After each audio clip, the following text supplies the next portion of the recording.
If you're like gearing yourself and you live at sea level and you're like, man, I'm like Nino Schurter. I run a 38 tooth chainring up there. I'm fine. But then if you get up to 10,000 feet, it can be a different story.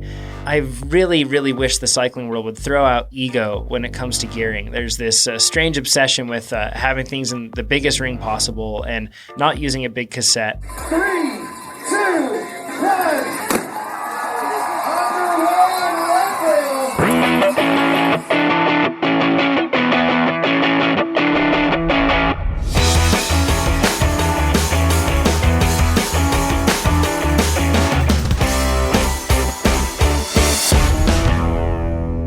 Leadville, the podcast for the 100-mile mountain bike race, the show that breaks down, builds up, gets you ready, freaks you out for the highest and hardest one-day mountain bike race in the country. On this show, we address the important question in life: hardtail or full suspension? And what is the right gearing? Oh, and a lot more on Leadville-specific bike setup. It's the show I've been jonesing for. Coach Jonathan Lee joins us for his deep dive into all things gear. Plus, we'll hit him up for his regular training tip duties. And in our questions for the Queen, we asked Rebecca Rusch about head games, not the Foreigner song, but the psychological aspect. Head games. How do you trick yourself into a successful race? Yeah, this topic is on Reba's mind since she just won the 350-mile Dirty Kanza XL, basically untrained. So she has some great ideas to share about how important your headspace is for the Leadville 100 or for any other endurance event. For our course segment, we'll talk about what should be the fastest part of your day, from the moment you turn off the power line and onto the pavement to the high-energy Twin Lakes Dam aid station in the ominous shadow of the Columbine Mine Climb. I'm Michael Hotton. Some people call me Hottie. 6-time attendee, 5-time starter, 4-time finisher of the Leadville Trail 100. You're also hearing Eldon Fatty Nelson, who's going for his 21st Leadville Trail 100 finish. He is one of 8 people in the world to complete the LT 100 20 times. You see, if all the 20-time finishers are at the start line the second day in August, they, the 20-time finishers, represent 0.5% of the riders waiting for that starting gun. Fatty, that puts you in some rare company. But has anyone done this race more than you? Yeah, actually, almost all of the 2,000-mile club have more finishes than I have, Hottie. Most of them have between 21 and 24 finishes, while I have exactly 20 right now. And only one of them technically has fewer. For years, Scott Ellis and I were on track to get our 2,000-mile buckles the same year, when in 2015, just after finishing the Powerline climb, he passed away more than 80 miles into the race.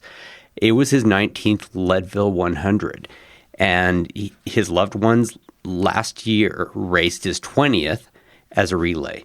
So as far as all of us are concerned, he's definitely one of the 8 of us who have finished the race 20 times. And for what it's worth, if you know where to look, there's a nice little memorial stone and plaque right at the top of the power line where he passed away.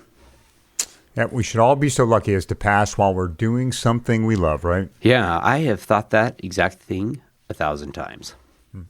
The Leadville podcast is powered by The Feed. Find them at thefeed.com/Leadville. I have a follow-up, Fatty, to that story I told you last week. I made that peanut butter, honey, and pickles sandwich the other day and ate it on a training ride. I'll repeat that. Peanut butter, honey, and pickles sandwich between bread. I really like this thing. But it wasn't the only thing I took in during that long ride. My bottles were filled with our new favorite, Maurtens, supplied by The Feed. So I need to know, first of all, what kind of pickles? Hamburger pickles, sweet, dill? They were dill, but I have since bought some sweet pickles, and I'm going to try those this weekend. All right. Well, this is going to have to be an ongoing segment, Hottie and peanut butter and pickles. But tell me a little bit more about the Maurtens part. How were you using the 160 or the 320, and how did it do for you? Yeah, I did the big pack this time, the 320 calories. I'd previously tried the 160 version. I liked it a lot. But the 320 I found just as good, went down just as easy. It left me comfy, I left my gut in perfect shape. I had great energy. Again, the taste is, there's not a lot of flavor there. If you're looking for a heavy lemon lime or a lot of sugary taste or a strawberry, there's not a lot of that there. But there's just enough to kind of keep you feeding yourself, drinking a little bit. It's a pleasant drink. I loved it. And it was a great way to get calories out of something you got to do anyhow, and that's drink. Yeah, it is a simple way to get down some calories while getting your hydration taken care of as well. I think it sounds like you and I are both converts. That's awesome. So Maurtens is exclusively available from the feed. And it's one of the products you get when you go to thefeed.com/Leadville, and you get a 15% discount when you enter the code Leadville15 at checkout. But you know what else has caught my interest at the feed, Hottie? They have quite a few intriguing products to help with sleep. That's a big deal for anyone training for Leadville. I don't know about you, but after a long ride, to say nothing of the night before a race, sleep is really hard for me. So I was talking to Brandon at the feed, and he was telling me that the Hammer REM caps are awesome. I haven't tried them yet, going to for sure. He was saying they're incredibly effective after extremely hard efforts like Leadville or when you're doing Leadville training. He was also recommending checking out what's called Good Day Chocolate sleep supplements, which have 1 milligram of melatonin per piece.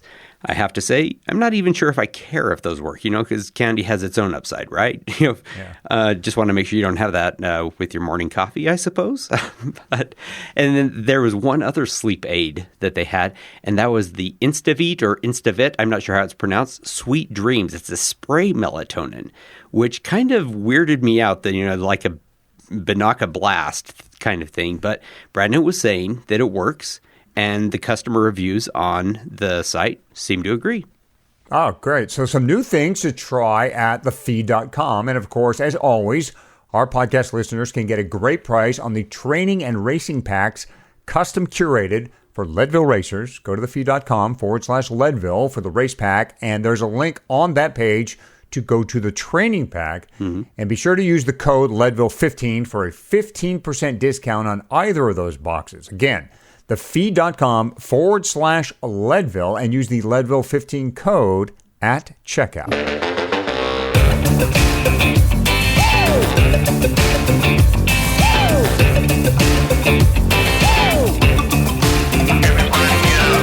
And now on to the course. Each show we are discussing a segment of the Leadville Out and Back. We're doing the course in order and are now past the Powerline, one of 2 technical descents in this race. Fatty, we're back on the pavement now. Yeah, and you're just under 23 miles into the race when you hang that right onto County Road 5A.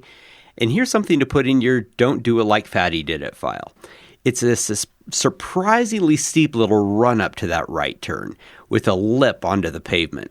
And I once started to turn before I hit that lip, stalled when I didn't have enough momentum to get my rear wheel over it, and I just keeled over.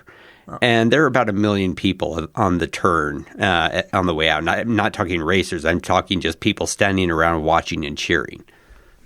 So a little bust to the ego there, huh? Yeah, definitely it hurt my pride. I also took note, though, that no one really did laugh at me or anything. There's kind of a running theme in this race that spectators and crew and other racers have a real respect/kindness for every racer out there.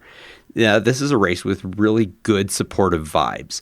It's not a sense of competition. It's everyone is out there to finish or to hit a time, and racers and supporters and spectators and crew members are as happy for you to do well as for their own loved one to do well.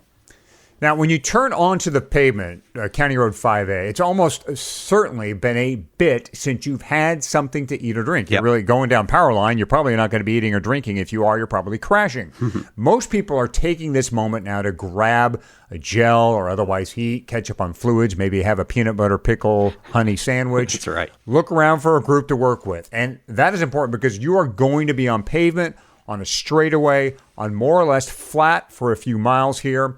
There's one obvious place to work together during this race. This is it. Yeah, it for sure is. Don't get too hung up on staying with a single group while you're doing this, though. It's not uncommon to join one pace line, Find that it's too fast or too slow for you, and then bridge or fade to a different one. Work with a group, but only to the extent that it serves your interests. You don't want to be the person who pulls forever, or on the other, on the flip side of that coin, the person who doesn't ever take a pull.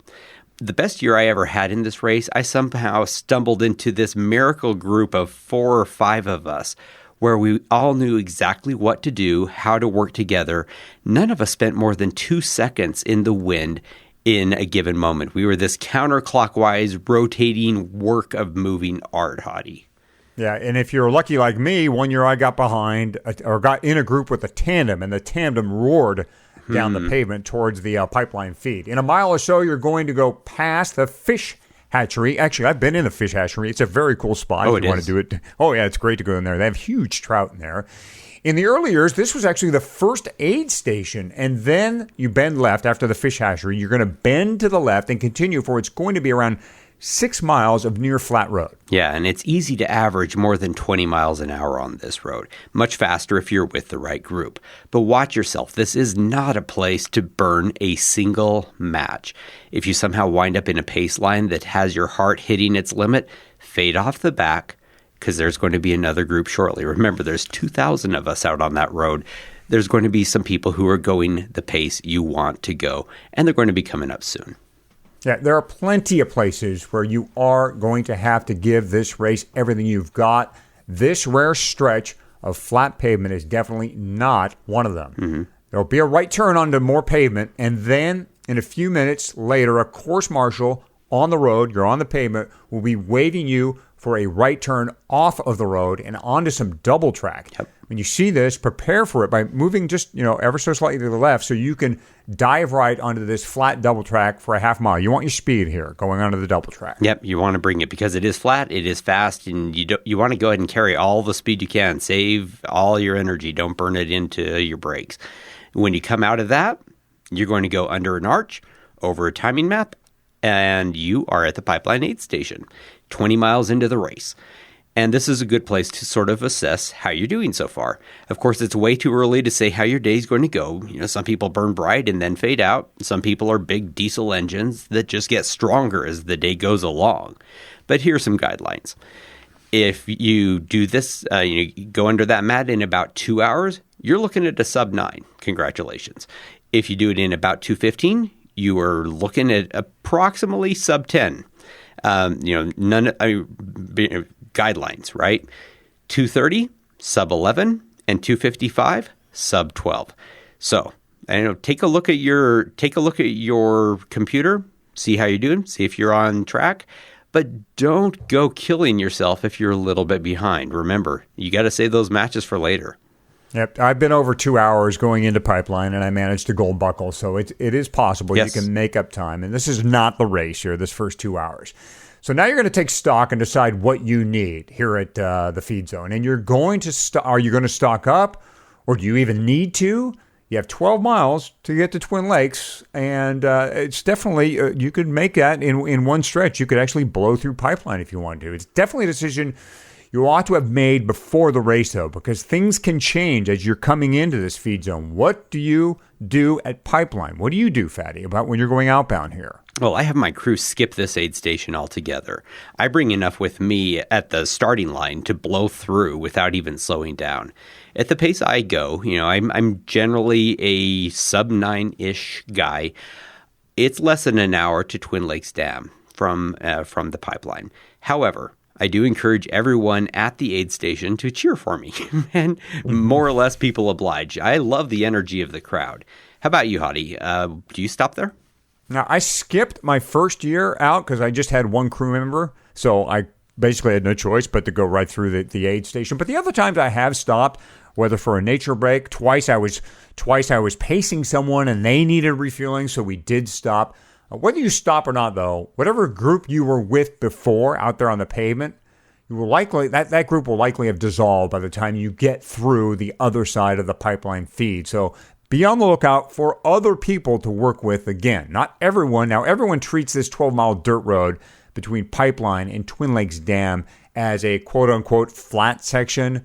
But here's the rub. It's not flat. You're actually trending downhill from a high of about 9,700 feet at the Pipeline Aid to the lowest point of the whole race out at Twin Lakes at 9,250. Yeah. And you won't really feel like you're coasting downhill during this 12 miles because there are constantly steep little uphill grunts. I know I'm going to sound like a broken record here, but don't burn matches for these. You're going to need those matches when you are doing the Columbine later and, of course, the Powerline on your way back. Now, while most of this is dirt road, there is a short single-track section for a mile or so before you hit pavement very briefly, and then a wide dirt road back to pavement and a fast drop into Twin Lakes Dam, a.k.a. what I like to call Chaos Alley. I'm generally kind of a grouch about loud sounds, but I get so excited coming across the dam because there is this incredible crowd energy. I tell you, Hottie, it just catapults you forward. The shouting and clapping and the cowbells and the waving and everything. And, if you raise your hands and, cheer for them, they will send it back to you tenfold, I swear. I feel like I'm being shot out of a cannon when I leave, get across that dam and come out the other end of the aid station and onto the Columbine Climb. Yeah, I feed off that crowd too, but only once have I actually stopped on the dam. I use the Twin Lakes alternate feed zone at the foot of Columbine, and we're going to talk about the two different feed zones in a future episode on crewing. Either way, you will need some renewed energy because you're about to climb from the lowest point of the race, like we said, 9,250 feet, to its highest at 12,600 in one sustained push. That's the Columbine Mine Climb. It's the turnaround point of this race, and that, along with the trip back down, is what we'll be talking about next episode in the course. Fatty, generally, I try not to judge. I see another rider with a funky setup, a rearview mirror, mismatching socks, saggy jersey. I say to myself, hey, they're enjoying themselves just like I am. But the one thing that does send me over the edge is when I see a seat bag hanging by one of two Velcro straps. My impulse is to somehow pull them over and get that thing secured. But now I just yell at them, hey, Banjo Brothers. Yeah, so this is sort of a promo for Banjo Brothers / PSA. Everyone, please get yourself a decent saddlebag to prevent Hottie's saggy bag road rage. The thing is, Hottie, you're right. You see those bags just swinging lamely from saddles all the time, and they don't need to. My Banjo Brother bags snug up tight under the saddle, pretty much invisible, and stay there. For more than a decade, for some of the saddlebags that I still have in use, and I've never actually thought about it, but several of my $20 Banjo Brother bags have outlasted multiple $10,000 bikes. And the new commuter backpack I just got from them, simple, functional, and otherwise just perfect as the seat packs I have. Banjo Brothers, tough, practical, and affordable, Minneapolis-based. They've been in business since 2003. To get 15% off your order, go to banjoBrothers.com/fatty-favorites. It is your women's champion, Rebecca Rusch from Ketchum, Idaho. Welcome back, Rebecca. Okay, Fatty, the four-time champ Rebecca Rusch is standing by. It is time for questions for the Queen. Reba, it is so good to have you back for questions for the Queen. Yoo-hoo! All right, what are we talking about today? Well, I want to talk about the mind tricks that you must have used to win the Dirty Kansas XL, that 350-mile monstrosity in Kansas that you very recently won without a lot of event-specific training.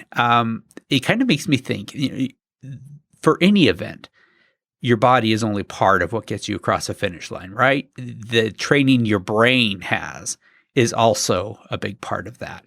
So how did you become mentally tough enough for an endurance race like the Leadville 100 or for a much grander scale for the DKXL? That's a super good question. People always talk about, mind-body connection or, and kind of treat them as two separate things. Like you train your body, there's all this there's tons of research and information out there about how to train your muscles and your heart and VO2 max and all that kind of stuff. There's much less out there about, the part of your body that rests on top of your shoulders, which is your head and your brain. And really, I feel like that's our number one biggest asset or biggest detriment, depending on the athlete and the mood you're in and the roller coaster ride you're on. And I feel like people really don't put a lot of focus into mental training and mental toughness. And, people will kind of say, oh, well, you're just mentally tough, as if you're kind of born with it. And, some of us are. And, my coach Dean has talked about how there's actual studies on how adversity and tough times breed better Olympians and better professional athletes because they've had to work harder at something. And I think there's a lot of truth to that if something doesn't come easily right away, or you kind of put yourself out there or have to struggle or work through an injury or whatever it is, that it does a couple of things. One, it makes you realize that you have to work hard, and it helps you appreciate the wins because you've experienced losses a lot. And, we celebrate, Leadville wins and this and that. We don't really celebrate all the failures, which I think we should be doing. You look at any professional athlete's resume, and the ones that have been there a long time have more failures than wins. And so while it's not that fun to fail a bunch of times or have adversity, I really do think that that's kind of one of the things that breeds mental toughness. And for me, it was, probably growing up without a dad around, a single mom, and my sister and I were fending for ourselves a lot, joining a high school sport that I wasn't, naturally gifted at, taking up mountain biking, which was my worst sport at age 38.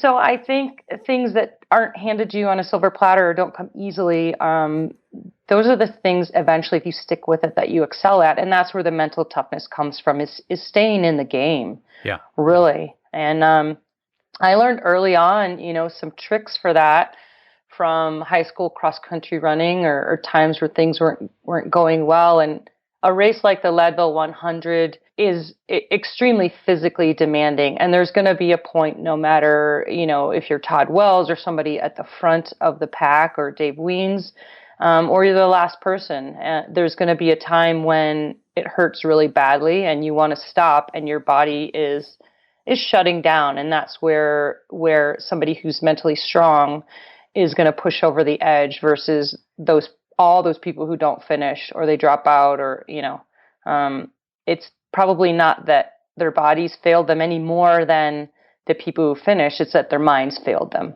So when you are racing, what kinds of things do you tell yourself? What do you use to keep yourself going and to keep those, demons at bay? I'm going to give away all my secrets for my competitors. That's why you're here. Yeah. And no, I'm happy to share it. And I have definitely won a lot of races where on paper, more physically gifted athletes finished behind me.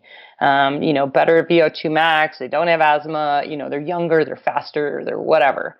And I really do attribute a lot of that to the mental toughness. And so I use a lot of different tricks. Well, my second year coming back to Leadville, where I had a big old target on my back, after I'd won, and I was more scared the second and third and fourth years than the first year, because the first year I didn't know anything. And so and some people saw me doing this. I would ride from the finish line when you crest that last hill and you finally see the red carpet and all that. I rode that little section over and over again. I'd crest that hill, ride down, and I visualize that I'm in the race and there's a whole bunch of people cheering, the red carpet's there, and I would actually physically ride up to the intersection and put my hands in the air as if I was winning the race.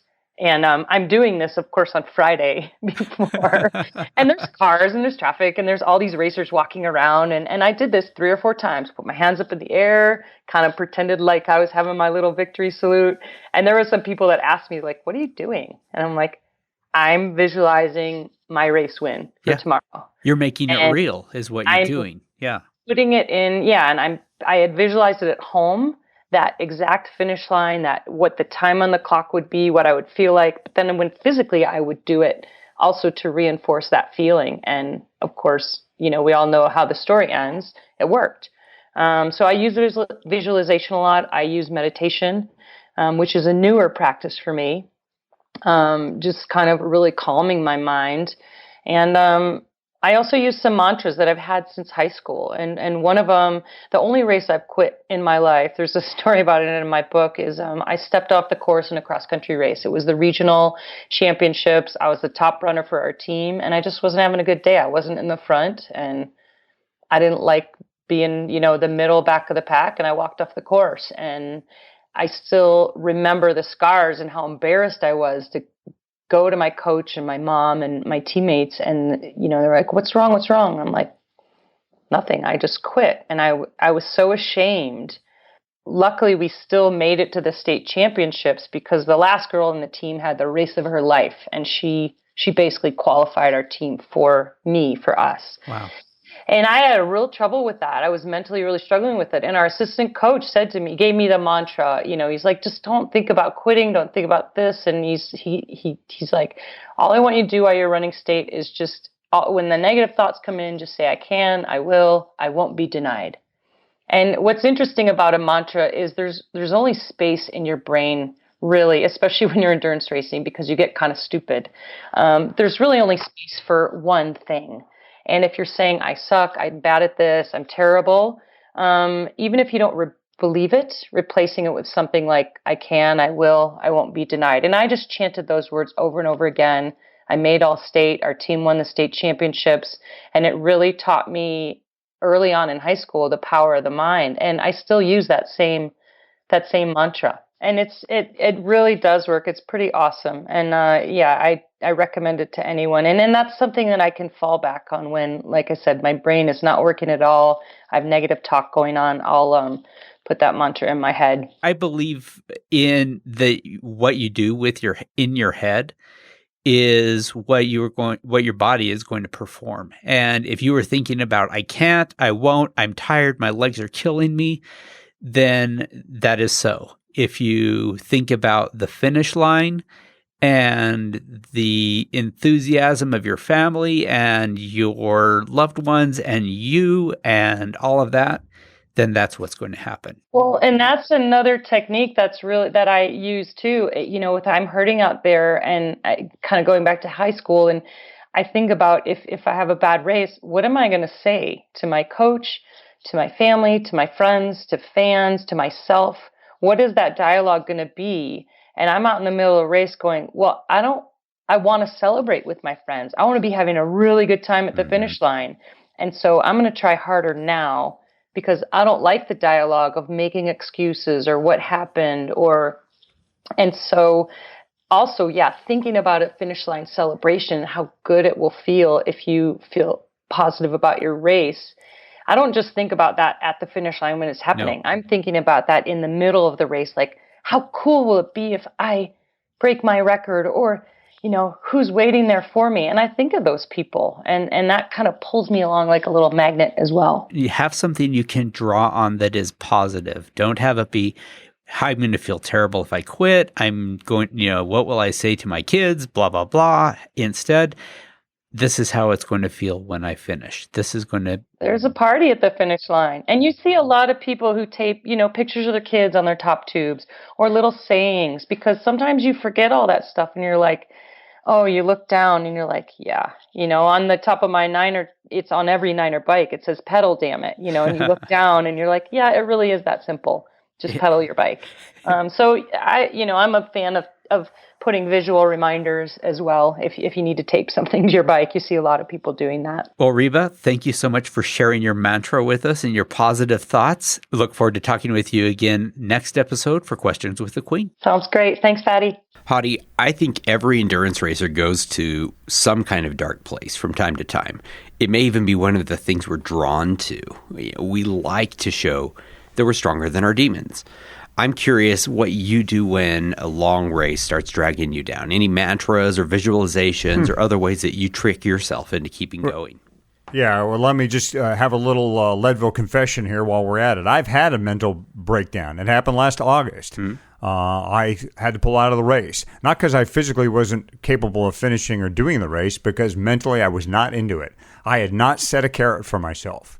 I thought I had. I thought, I'm riding this bike that I'd set up special for Leadville. That'll be the thing. It wasn't the thing to ride for. Now, also, on the same token, though, it doesn't embarrass me to say so, that I mentally lapsed and I pulled out of the race. For some people, that's a huge embarrassment. It's like the problem this country has with mental illness. Like, we think that because you have this mental problem, you have this mental lapse, you have this mental sickness, we shouldn't talk about that. To me, it's just like with a mental failure, when you lapse mentally at a race, it just means I didn't train properly. It's as if I didn't get my cardiovascular fitness set properly, or my bike was set up wrong. I mentally did not prepare to race the Leadville Trail 100 in August of 2017, and it reached out and grabbed me and threw me aside.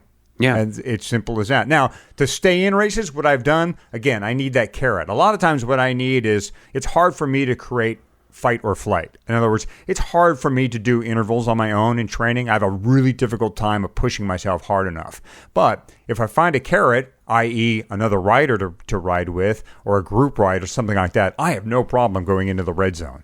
And the same is kind of true for Leadville. In fact, I'm very surprised I ever go buckled there, because I largely did that on my own, that ride on my own. There was a few times where I was with other people, but I need kind of that person or somebody else driving me, whether I'm pacing somebody else or they're pacing me, or I'm with somebody and I'm telling myself, stay with that person, stay there, get to that next section, bridge up to that person up there, stay on that wheel. Those are the things I use to kind of stay in the game. Yeah.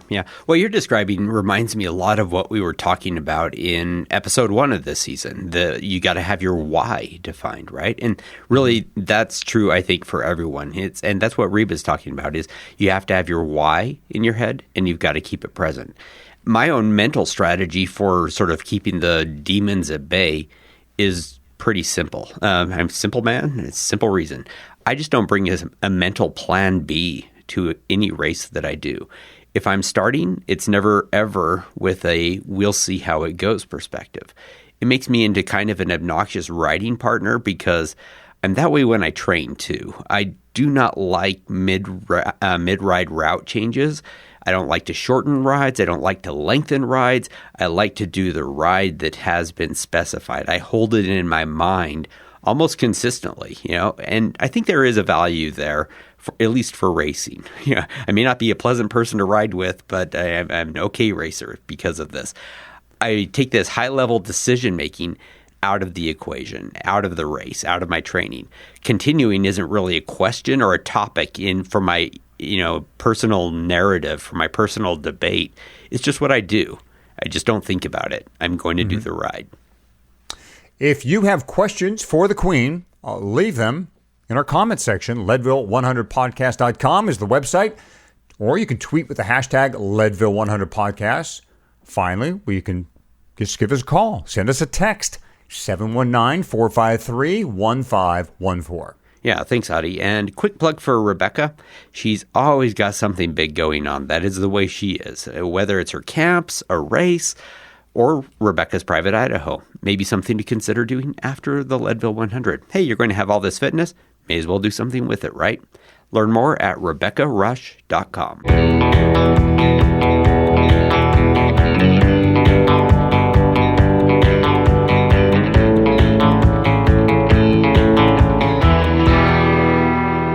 In this episode of the Leadville Podcast, we're going to deep dive into a subject that seems to have a permanent hold on most of our minds, our bikes. All you need to do to prove this to yourself is walk up and down Leadville's main drag the day before the race and look around. It is a rolling, high-end bike show everywhere you look. Yeah, before we get started with that, though, let me just say that this segment is brought to you by our two gear-centric sponsors, Shimano and Envy. While, of course, we normally take a minute during the show to talk specifically about the sponsors and their products and why we like them, the fact is they both come up pretty organically in this particular conversation. So let's just say that we encourage you, before we dive in, check out envy.com, that's ENVE.com, and bike.shimano.com, along with me saying I asked these companies to sponsor the show because I'm a huge fan of the bike gear they produce. So once again, that's envy.com and bikeshimano.com. Fatty, I planned and started an entire Leadville Trail 100 on the idea of building what I thought could be the fastest Leadville bike. I had this long-running discussion with myself that someone, maybe me, could turn a really fast time on a rigid, geared hardtail. I mean, look at this course. It does not present much of a technical challenge. The challenge really is climbing, drafting, and lasting. Mm-hmm. Yeah, there are some rough spots that justify suspension. But I thought, and I still believe this, someone with the right body makeup, a strong person, could go gear rigid with some lightweight tires and really blast around Leadville, really set a strong time. And considering the rise in gravel bikes, I'm surprised someone hasn't tried to merge those two worlds with some kind of drop bar mountain cross gravel rig. In my 6 times at Leadville, I have seen just a couple of drop bar bikes line it up. Pro mountain biker Trevor Brown tried something interesting in 2009, putting road bars on his full suspension Trek, but that never really caught on. And we're more likely to see clip-in aero bars than drop bars these days. But the bike I put together was kind of my dream bike. It was a hardtail carbon 29er, a Specialized Stumpy, that had made it around Leadville twice with a RockShox on the front end. But I pulled that fork out and put on an Envy rigid mountain bike fork. Now, to create a little suspension, I added wider bars with a slight rise and tires with more volume, 2.35 up front, 2.2 in the rear. Now, I'm going to totally contradict myself in an upcoming interview. We're going to talk more about this subject, and I'm going to fully endorse going another way with bike setup. But the bike I built was very fast in training. It climbed great. It descended good enough. But the problem on race day wasn't the bike. As I've already referred to in the show, the problem was me. And I failed and I DNF'd. That story you've already heard. But obviously, Fatty, you have scratched me right where I itch. Equipment choices is one of the big reasons I was drawn to Leadville in the first place. Yeah, I have a sense that this segment could be heard by our audience, by our friends, by our family, as a cry for help by less enlightened cyclists. But you know what? We love our bikes. We Leadville types, we just do. We don't care who knows it. And with that, let's bring in our friend and fellow gear-obsessed bike nerd, Coach Jonathan Lee. Jonathan, welcome to the podcast for a little bit of discussion about training and about gear. Thanks, Eldon. Happy to be here. Before we start talking about the actual hardware, it might not be a bad idea for us to talk about who you are, because I think that really impacts what your setup is going to be. The equipment that you're going to have is going to vary depending on the fitness you have, depending on the other equipment choices you've made, depending on your goals for the race and everything else. So I guess using myself as more of an example, I'd be using a full suspension, a Yeti SB100. That's I ride for Yeti, so it's a bike I'd be using. It's an extremely efficient bike in terms of pedaling, and most modern full suspension bikes, they're plenty efficient. So it really comes down to the question, that you need to make with full suspension or hardtail. It's getting less and less a discussion about weight these days, and it's more becoming efficiency. And there's some efficiency to be gained by having a bike with a little bit of squish. It'll help you, maintain some momentum and not use as much core strength perhaps as you would need otherwise. So there's plenty of different decisions, but I guess that really it comes down to when you're looking at equipment choices, Eldon, your setup is going to be different than mine. It's going to be different in yours, Hottie. It's going to be different than everybody's. Sure, there will be overlap, but especially with a race that has such, I guess, high demand on it in terms of elevation and duration and everything else. Yeah, our equipment setup should look totally different. Not sure where you'd like to start. There's a can of worms that we can sort through here. Where do you want to kick it off? Yeah, the starting point has to be hardtail or full suspension, because that's still a legitimate argument. And Dave Weens was on our show recently, and he said if he was jumping back into Leadville now, there is no doubt he would ride a 29er hardtail. And for years, for people who came up to me and asked me about the race and asked me what kind of equipment and what they should ride, I have forever endorsed the 29er carbon hardtail as the ride of choice at the Leadville Trail 100, up until recently. Because, as Fatty can attest to, as an owner of a Specialized Epic S-Works now, the full suspension bikes have gotten so good and so light. The gains they've made in stiffness, in efficiency, and in lightweight they've really made up a lot of ground on the hardtail. The hardtail's kind of sat still a little bit. It hasn't gotten tremendously better, not like a full suspension bike has. So now if somebody walks up to me and goes, what should I ride? I always say, well, what do you ride now? If you're in a cross-country race, what do you ride now? And if they go, well, I'm on a full suspension bike, I'd say, yeah, if that's what makes you happy, stick with that. Don't go around running down another bike. If you've got something you're happy with and you know pedals well, stick with that full suspension. So I'm kind of finding some middle ground here between hardtail and full suspension. I'm still a hardtail guy for that particular race, but full suspension to me, more and more is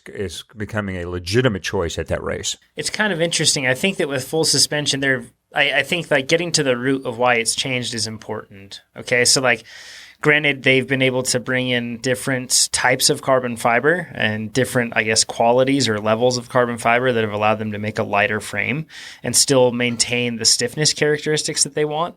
They're also getting better at making a frame flex where they want and not flex where they don't want it. However, I genuinely feel that the main advance here that's helping us is suspension. And I'm not talking about the linkage necessarily, although there are two components to your suspension. There's the actual suspension unit, the shock in this case, because we're talking about the back end of the bike, and then there's the linkage. And the two of them have to be designed in harmony. If they are not designed in harmony, they are not effective. And whereas before it was kind of like we just took a stock part and then we matched it up with whatever linkage system we licensed from some designer like Dave Weigel. And now it's all about harmony, and they're created from the ground up. Mm-hmm. And on top of that, we're also getting much better valving in these suspensions that allow you, when you lock things out, they're truly locked out. Or when you put it in the middle, it's not just like a happy medium, but it's got some effective twist to it. Like on my SB100, for example, it's very efficient when you put it into the middle in terms of there's no squish. Because the main thing that was a big problem for a lot of people is that you would have a full suspension bike, and it would bob up and down. And when it bobs up and down like that, you lose a lot of the energy you're putting into the pedals, just through energy loss throughout the rest of the chassis, and it doesn't go directly to the back wheel. And they've been able to change that with linkage designs and shocks so that even if your bike is moving up and down, it's doing so intelligently. Because a big detraction for a hardtail is the fact that you don't have compliance in the back. A certain amount because the frame flexes, sure, but you don't have compliance is keeping your back end glued to the ground. And then you also don't have compliance that's allowing your forward momentum to stay as forward momentum, because when you hit those bumps and you don't have any suspension, it likes to transfer that momentum into upward momentum, which is making you slower. So there's a really, a full suspension bike. We're getting to the point where they're going to be much more efficient than a hardtail at some point. When we can get the weight down. But the efficiency in pedaling, we're pretty much there. So you'll see a lot of people that swear by a hardtail and kind of like a hard, fast rule as the best thing for Leadville. And at this point, I still do believe that a hardtail, it's tough to find a full suspension bike that really is going to be better than a hardtail for Leadville. However, for 99% of the riding you're going to do, a full suspension is going to be better. So you'll see a lot of people that just rely on kind of hard, fast, old rules, and it's because what they've used for years. And then you'll find people that are much more data-driven about things and looking forward. And we may very well get bikes that are going to be much more efficient as full suspension bikes in the near future. Yeah, because the bigger picture here, folks, and we're doing a lot of talk here about full suspension bikes and how good they are.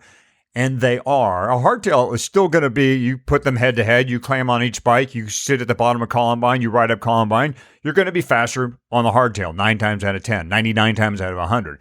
That's not the issue here. The issue is when you look at those two bikes, at mile 90, which one are you going to feel better on? Which one is going to treat you nicer over 90 miles? And lead you into that last 16 miles feeling okay? Chances are it's going to be the full suspension. So if you can handle that, if that's the bike you have, it's not a bad choice. It's a great choice, in fact, because you're going to feel your body is not going to be as abused by the time you hit the bottom of the Powerline climb. Well, let's go ahead and leave the frame talk there for now, although I believe we could probably go on for hours. I know that I would certainly enjoy that. We're going to touch only briefly on wheels because next episode, we're actually bringing in some of the guys from Envy, where we will get a decidedly biased view of wheels, although with a lot of data behind that. But just real briefly, Jonathan, what would be the wheel set that you would choose, as well as tires? Yeah, so I mean, I I personally believe, and I don't have any affiliation with Envy, I personally believe that they do make a superior wheel. Yeah. And it goes back, and this applies to frame design and everything else too, and all componentry. They ride engineer a lot of their stuff. And what I mean by that is they do laboratory testing. Yes. They do plenty of different, I'm sure that they do a whole lot of CFD analysis on like the aerodynamics of a lot of their stuff. But they really design their products also with riding, and you'd be surprised at how many brands actually don't do that.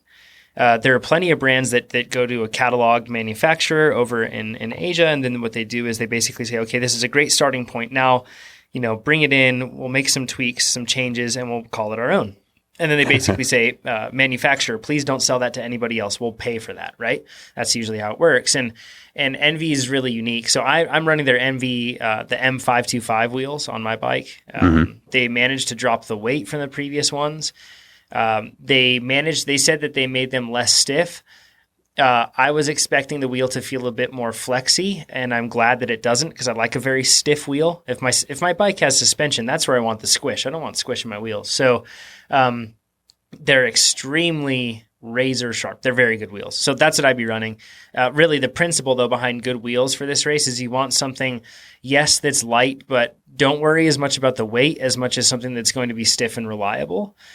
Even though Leadville isn't Downieville and full of, baby head rock gardens all the time, a failure there are on something like this, exactly, and a failure on a day like this is day ending. So, and then I have those 29-inch wheels, and then I have Maxxis Aspen 29 by 2.25 tires, and it's important to get the 2.25s instead of the 2.2s when you talk about the Maxxis Aspen, because it's actually a different tire. It's the 2.25 is what Nino designed for Rio. So but prior to that, he used tubular tires with Dugast, and honestly, I remember every single race, it was like, yeah, this is great, but at some point Nino's going to get a flat in this race, and then the race will be on, right? And it was almost like clockwork. Every race you get a flat.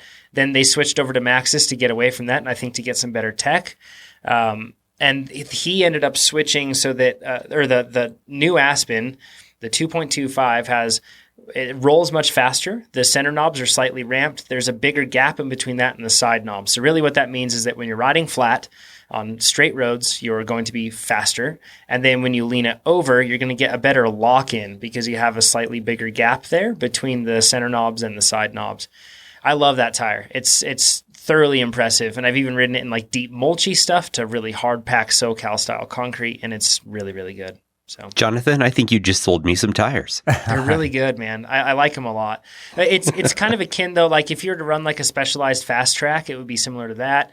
And that's what I've been riding for the last, I think, 6 years at Leadville is the fast track. It's a great tire. I really like that tire. The Renegade, I think, is faster rolling.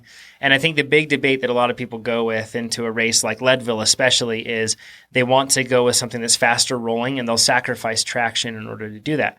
That's great, but you basically just have to assess how you perform with a specific tire and what your limiter is. If you don't feel confident in terms of traction when you get into steep, fast, wide open things, because you will have that in spots on Leadville, then err on the side of caution, because a crash is a whole lot slower than the 1 minute that you'll lose in terms of rolling resistance over the course of the day. A crash can be way slower. So it's kind of a thing to always weigh there. Hottie, what's your call on tires? Yeah, well, wheels and tires. Look, folks, if you have just a hardtail, and it could just be any hardtail, you don't have all the money to throw at a bicycle, even an aluminum hardtail or a steel hardtail. If you have some money for an upgrade, the one spot I think you want to focus on are wheels and tires. Mm-hmm. That's where you want to. You can take an average bike and make it a good race bike by just investing in wheels and tires. And now there's lots of choices. If you can make the jump to carbon, I think you're going to enjoy life a lot better.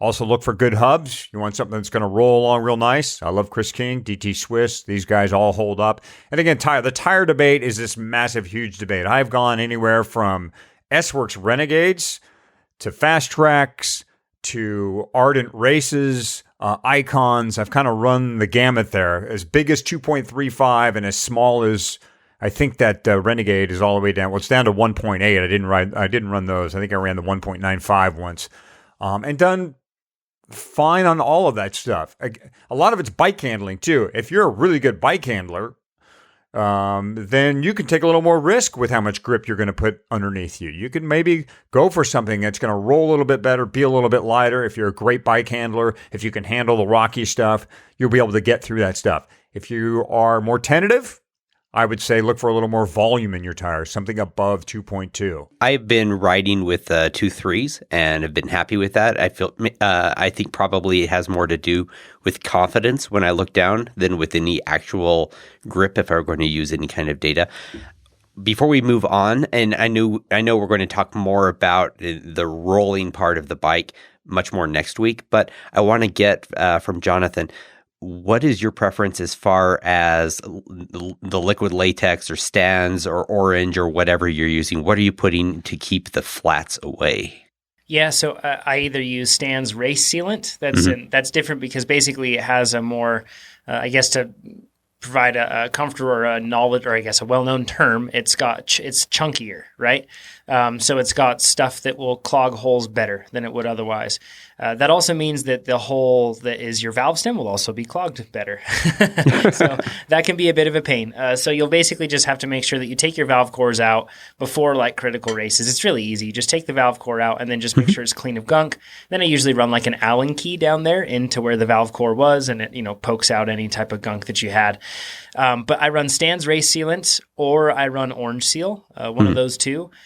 I've tried some handful of other sealants, and they all function about the same. The one thing I have found is that Orange Seal, before Stan's came out with a race sealant, Orange Seal sealed better, and that's where they go. But that said, I'm still carrying. So I basically use something called gaff tape, and it's something that like film crews use, and they even hang gigantic, expensive cameras from things just with tape. But it's like a fabric tape. It's black. It's very expensive, but it's very effective at booting what they call a sidewall tear. And booting is basically like you secure that tear. Because honestly, in most cases, you're probably going to seal if you get some sort of a small puncture, but a sidewall tear, they don't like to seal very well. In those conditions, you can take, you can take down another goo gel, and then you can throw it in there and hope that stays in place. But I always use that gaff tape to just tape my tire plugs underneath my stem. So then if I do need some gaff tape, I have it there, and it's dual purpose. It's also holding my tire plugs, right? So very good tip. That's what I run to make sure that if I run into a situation where I really do have a gash and I can't, and sealant won't seal it, then at least I have that. So how about you, Hottie? For sealant, it's been predominantly Stan's. I did do a trip down Orange Seal Lane for a bit. I just didn't like the way it clumped up inside the tire. Cleaning the tires out was kind of a pain, so I went back to Stan's. And like Jonathan, I used the race sealant too. The only issue with the race sealant is the injector cannot be used really, or they say not to use the injector to top off your sealant because it's so clumpy. It's hard to get through that valve stem, so you do have to scoop it in. But I've had good luck with the race sealant too. I like to carry a big piece of duct tape around, especially at Leadville. You never know. And a standard park tools boot. I carry that all the time. I did have a flat going up Columbine once. I had a slow leak. Turned out my rim tape had come loose, and I was losing some air pressure out through the spoke holes. It's actually a funny story. I got to the top of Columbine there. I was yelling out for a pump, pump, pump, and some guy ran over to me with a floor pump. That was the worst thing I'd ever seen in my life. So I managed to get down to the bottom of Columbine. There were some spare wheels there for me. So that's another good idea, folks. If you can afford to bring spare wheels out, bring them. Not a bad idea to have them laying around somewhere with your pit crew. God knows I use one-on-one. So, Stands for me, a boot. Always have a boot, and that duct tape. Close by. Guys, this show is going to go long, and I think we're just going to let it keep going. So listeners, I'm not going to apologize. I'm going to say you're welcome. There's a lot of good information here, and there's still more stuff I want to talk about. Drivetrain specifically. I think, after we've talked about the frame and the wheels, the drivetrain is the thing that is going to matter the most. For me personally, I'm for sure going to have 1146 because I'm running Shimano XT. I am, what ring would you run up front? Yeah, that will vary from person to person. Sure. And that doesn't just, and I'm not saying strong riders and weak riders, I'm saying your riding style. Like you mentioned, you've ridden single speed for a long time, so your body is more trained at low cadence efforts, and you're more I'm a used to masher. that. Yeah. Now, scientifically speaking, there are a number of things that can help inform your decision. First of all, you should look at the data that is the average cadence that you carry on a race. And this is not, we're really bad at looking at our cadence when it's great. And then when our cadence is really bad and we're dragging on a climb or toward the end of a race, we don't look at that because we're basically just like seeing red through squinted eyes, right? So we don't look down and see that number. We only see it at the high moments. So analyze your races and look at when like you really get down to brass tacks in a race and it's really just, you're getting toward the end of it or you're fatigued, something like that. And try to see where you normalize, or if you can see like on 12% grades, like where you're brought down to at what cadence in those scenarios. Because you will be tired. You will feel much slower than normal when you're up at elevation. That's how that works. So when you find yourself in that situation, if you're like gearing yourself and you live at sea level and you're like, man, I'm like Nino Schurter. I run a 38 tooth chainring up there. I'm fine. But then if you get up to 10,000 feet, it can be a different story. I really, really wish the cycling world would throw out ego when it comes to gearing. There's this strange obsession with having things in the biggest ring possible and not using a big cassette. It's old-fashioned, and it's not smart in terms of you trying to pace yourself the best you can. Sure, you can say that if you have, limited gearing, it forces you to ride at a specific speed. But always remember, if it's forcing you to ride at a specific speed, it's also forcing an energy cost on you. Your gearing does not affect your fitness. Your fitness is what it is. But if your gearing is mismatched or doesn't allow you to express your fitness like you should, then you'll be in a lot of trouble. And that goes on both ends. If you've got a 32 or a 30 tooth chainring or a 28 tooth chainring and you're plenty fit, but you're just spun out on really fast sections, or much more commonly, if you find yourself in a spot where you're spinning at 50 RPM, 40 RPM, and you're just drugged down to nothing because you're out of gears. So in the case of Leadville, for a person like me, and for power nerds, this can give you a point of reference. Like this year, I'm not as fit as I'd like the Toby Keith song. I'm not as good as I once was, but I'm about 4.3 watts per kilogram right now. And I'd be running Eagle on the back, so 1050. And with that race, I'd probably be running a 34, but maybe even a 32. So I wouldn't be going anything too huge. The reason for that is when it really comes down to it and I'm completely worked, I want to be able to spin and I don't want to overload my muscles. Hottie, you've done this race like I have numerous times. And I want to ask you, how many times during the Leadville 100 have you been spun out where you were in your biggest gear and you still are just, you are pedaling so fast but getting nothing out of it? Well, let's set the table here real quick. You were saying you asked Jonathan what ring would he run. For me, it's rings. When I did the race last summer, I was still running a 2x setup. And only until recently, if people would ask me, what should I run? Would I be okay in a 1x setup there? I always say, well, if you can get on a 2x bike, do it. I think you want as many gears and as low a gear as you can have at Leadville. Now, with the 50 cassette in play, that's changed everything. And 51 for Shimano, by the way, they have a 51 now. That changes everything. And now there's very little argument to have a 2x or a 3x. You will get through the race on those setups, and it's fine. You're running a bit more of a mechanical failure risk with them, but it's fine. But I don't know if I answered your question there, Fatty, but for me, 2x works. It's fine. I've never been really spun out at Leadville, not even maybe on the little downhill section, as you come off of Keevens and you're headed down towards Hagerman Pass. That's probably the only spot I've ever been spun out. You certainly aren't pedaling coming off Columbine. You're just railing it when you're tucked down and you're coasting the whole way down that thing. So that's maybe the only spot. If I could jump in on that really quick, something that we find when we analyze power data from pro racers is that they coast way more than we think. And I'm not just saying riders in a group, even when they're solo.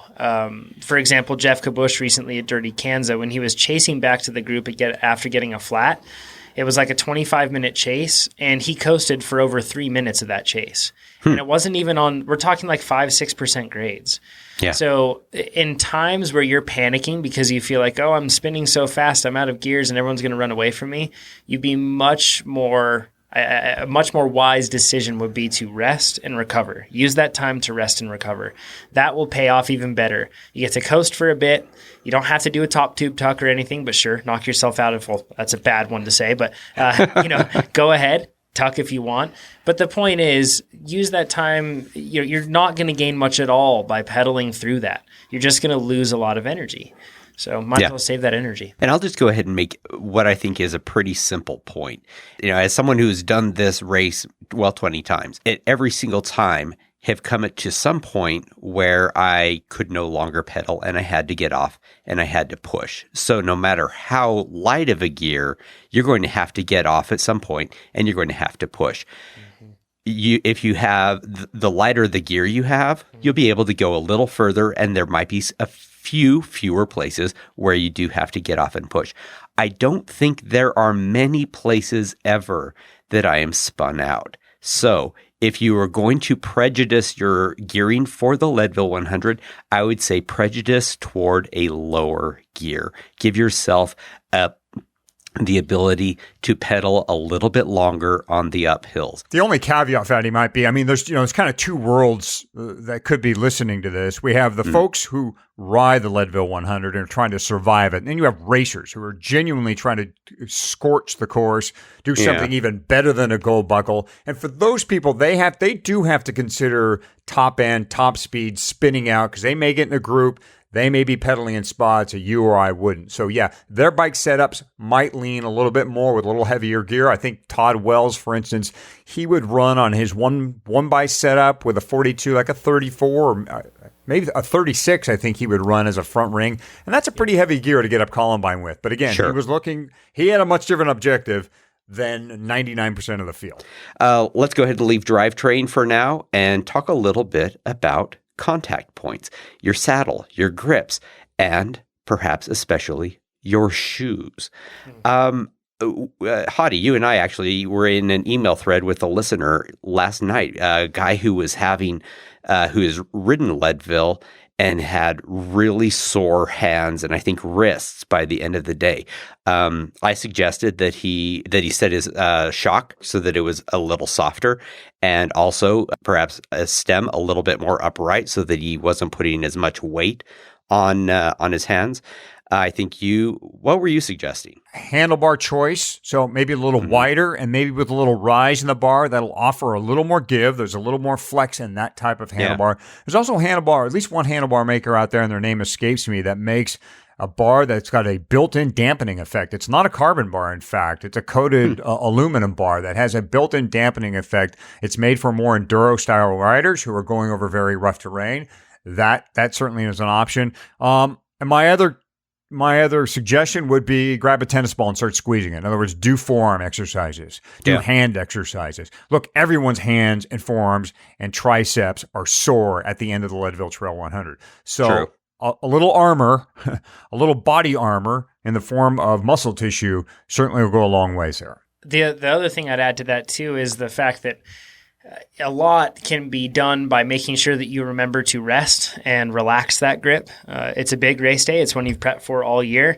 There will be a massive amount of tension in your body, and a ton of that will be completely operated by your subconscious. So you'll find yourself in situations and you're white-knuckled on the grips for absolutely no reason. Remember that you ride your bike through your pelvis and through your legs, right? That's how you ride your bike. That's how you control your bike, I should say. Your hands are simply perched there to balance the rest of your body, but it's not. That's not how you control the bike. So in those situations, usually whenever anything goes wrong, the first thing we do is we think, I'm going to take control with my hands, and I am going to bear grip this handlebar with such force that the bike will do exactly what I want no matter what, right? Never works out that way. The bike and the ground does what it wants with us. So always remember that the way that you ride your bike confidently, smoothly, and in the proper manner is through that pelvis and through the legs. something I use to reduce hand fatigue pretty regularly. So experiment with grips. A lot of people just use lock-on grips, and they work great for some. There are some lock-on grips that actually have suspension systems built in. You can look up that. I personally prefer silicone foam grips, or silicone foam grips from ESI. They're great. They help absorb a lot. But honestly, the biggest thing, and I was so hesitant to try these things because I was like, well, they look dorky and I didn't want to try them. And then once I rode with them, I was like, oh gosh, now I'll never not be able to ride with these. You're going to bring up togs, aren't you? Yeah, there we go. I knew it. And basically, so they're called the thumb over grip system, which is a hilarious acronym. But it's basically what it does is it just affords you a different hand position. So if anybody listening to this, if you're driving, don't do this, but close your eyes and think of when you are riding and you are relaxed, or you're climbing, or you're on a long straight road. A lot of the time you take your thumbs from underneath the handlebars and you put them on top. But what you do in that situation is open yourself up to a whole lot of danger if you come across a bump or anything like that, right? So in this case with togs, it just gives you a separate hand position, and it anchors your hands without having to carry that tension. And it's not just through your hands, it's through your arms, your shoulders, your neck, your head, everything else. It helps relieve a lot of tension. So on a long day like this, different hand positions are key. Hottie, how about you? Do you have a grip that you're a big fan of? I've used ESI and the other silicone grips as well. I guess there was just a bit of vagueness for me with those. They're a little too mushy.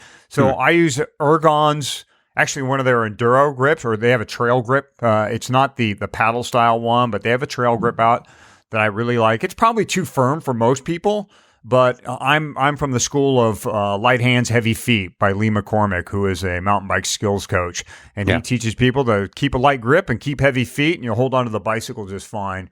So I'm fine with a firmer grip. That's been the grip of choice for me, even at Leadville. Any thoughts on saddles, guys? To me, that feels like almost too personal of a thing. Like saying any thoughts on underwear, guys? Yeah, yeah, it's so personal, and it's something that. Although one thing I find is a lot of people, they may find a saddle and latch onto it, and that's great.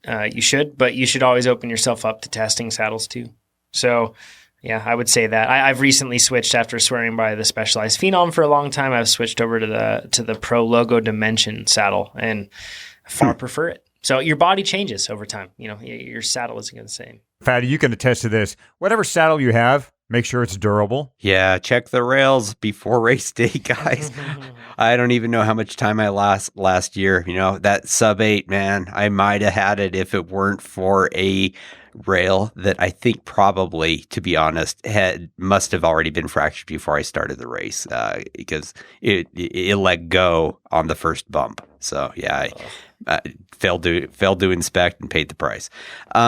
So yeah, in fact, that's probably a good idea before, for everything. Do a thorough inspection of your bike before race day, guys. It's just not. It's so disappointing to have something preventable happen. Fatty, I found a crack in a frame 4 days from race day in Leadville. No. Oh. But what'd you do? I got a bike not ordered, but my shop back here in Los Angeles overnighted a Specialized Stumpy to me in my size. Oh, that's a good shop. That's a great shop. Yeah. But still, that would still be, I'd be wigged out at the starting line riding on a brand new bike. Boy, still. I gold buckled that year. So the best time I've ever done on a bike. Well, there you go. Yeah. So maybe all of this is nonsense. But the most important contact point for Leadville in particular, I think, is your shoes, for a reason beyond what normally why shoes are important, which is, that's where you're putting most of your effort into the bike. And that's because you are often off the bike. In the Leadville 100, you're going to be walking for a while between mile 48 and 51 or whatever, and then you're going to be walking again for a while and intermittently between mile 78 and 80. It is, and I'm getting the numbers probably a little bit long, but basically, there's some hiking on Columbine, there's some hiking on the Powerline, and your shoes matter. My own experience on this is it is nice to have some shoes that have a little bit more flex and don't dig into your heels too much when you are doing the Leadville 100 because you are on your feet a little bit more often than you otherwise would be. Thoughts from you guys? You make a really good point, and I think that there's certain brands that actually design their shoes so that they flexed in the toe, but then they don't flex, from the ball of your foot backward. Yeah. Kind of a 3/4 shank, so to speak.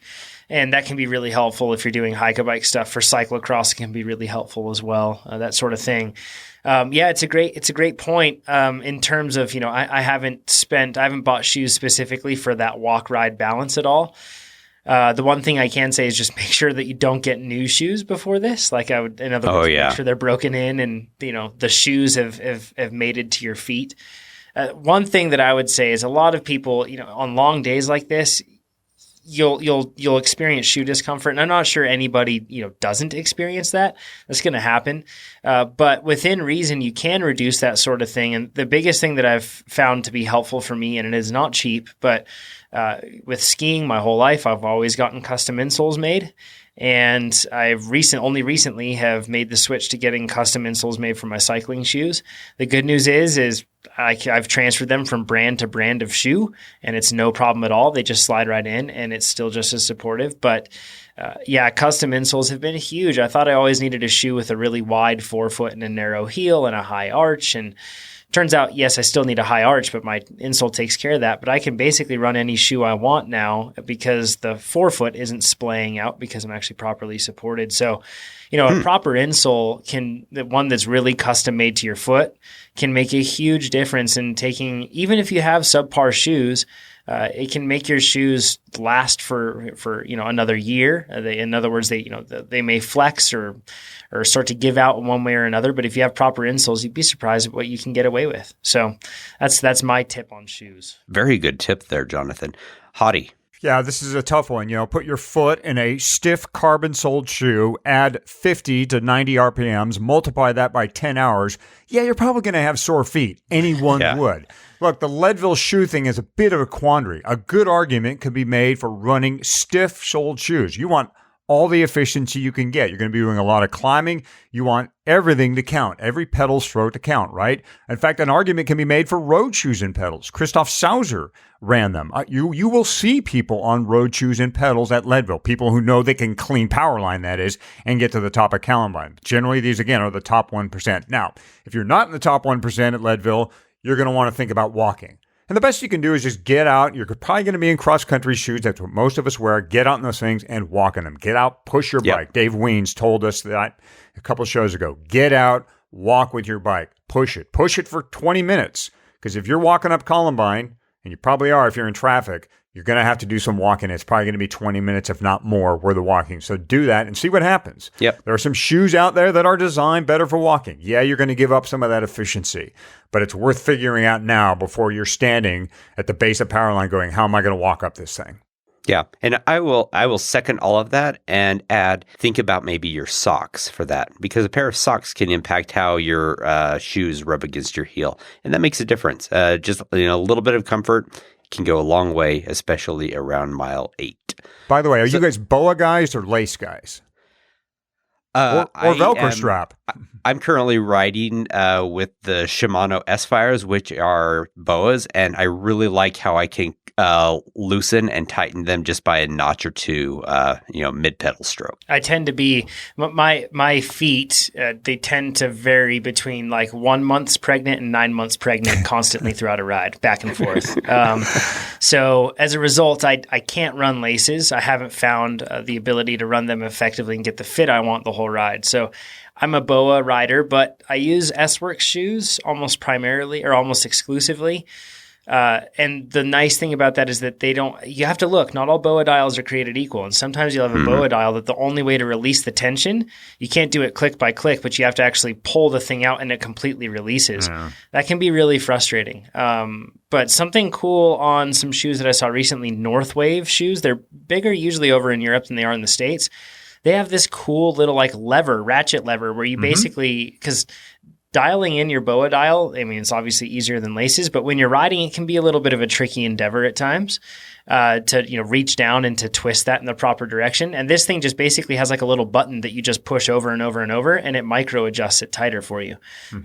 Really cool little feature. So yeah, I'm a BOA guy just because I need adjustability. However, I like the fit when I get it right from laces much better than I get from the BOAs. So. Yep. Regardless, practice with whatever you're going to be using. It's I think that's probably the Leadville podcast mantra. Get used to whatever you're going to use, and for sure, don't make a change. I would say 4 weeks out is the very latest that you should be making any kind of change to any big part of your hardware. So. Let's go ahead and leave the hardware conversation here. The 15 minutes we allotted turned into 45, guys. Holy cow. So give us a quick update on what our listeners ought to be doing now that we are about 7 weeks out from the race. Yeah, at this point, you're really looking to make sure that your training is getting more specific. So this doesn't mean that you are going to Leadville every day to go ride the specific climbs, as ideal as that might be, right? But in this case, what you're basically looking at doing is hopefully you've had sufficient time to build up a good aerobic base, and then you've really focused on raising your sustainable power that you can do for periods of time, and raising your threshold through the same thing. And now what you're looking at is replicating what you'll see on course. So just a kind of a tech tip along with this, dig into other people's ride files that you think you could, maybe get close to emulating, and look at what they've done. Look at the power demands if you can, or look at the speed, look at the heart rate data, whatever else that they have, whatever you can scrape from Strava or anything else. Look at that to get a better idea of the demands, because basically what you'll hear us always talking about are the specific characteristics of the climbs or descents, right? But you might see that through a section, it's almost always a crosswind section, or you may see a spot where it's early on, so you end up surging and trying to get with groups, or you may realize that later on, if you do get with a group, it's going to be paceline time. So, you're going to have those regular recurring fluctuations. So basically, if you can analyze that and then start to tailor your training a little bit more toward what you would need for a long endurance race like this, then that's really what you're looking at doing. So specializing on top of the fitness you already have. If this is a knife that you've been making out of wood, you've whittled it out the shape, and now you're getting into the sanding. Jonathan Lee of Trainer Road, as well as the MTB podcast. Always a pleasure talking with you. I learn a lot from you every single time I listen to you, man. Thanks for having me. Appreciate it. It's funny, Hottie, is we could easily have gone on for another hour about this topic. Yep, or 2, or 3, or more. And that's one of the real draws of this race. It's so big and so demanding. There are always ways you can improve both you and your equipment. And one thing we didn't quite get to in our long discussion with Jonathan was brakes. Brakes, use what you like. I mean, there are many brands out there. We love Shimano. Shimano brakes work excellent. But whatever you use, bleed them first, and when you get to Leadville, check them again, because as you go up in elevation, air bubbles can move around, and you can create new little pockets that need to be checked out. Yep, had to bleed mine the day before the race last year. Was very glad that I did. Safe to say, you've not heard the last of Gear Talk on the Leadville podcast. As we put the wraps on this one, Fatty, we'd like to remind everyone that this podcast can be found on Apple Podcasts, Google Music, and the home website, Leadville100podcast.com. Subscribing, rating, and reviewing us on Apple Podcasts helps others who have caught the endurance cycling bug find us. Yeah, and if you have any ideas or questions for us, head to the website's comment section. Give us a little piece of your mind. If you've got a question for the Queen, or for Jonathan, or for us, leave a voicemail or text at 719-453-1514. Also, you can follow me on Twitter. I'm at Fat Cyclist, or on Facebook, where we're both very active in the Leadville 100 Mountain Bike Participants Group. And hey, come do the Silver Rush 50 with me, too. Details on the show notes. Get a $10 discount. Good luck in your training, everyone. Thanks for listening, and we'll see you at the finish line. 7 weeks. Eep.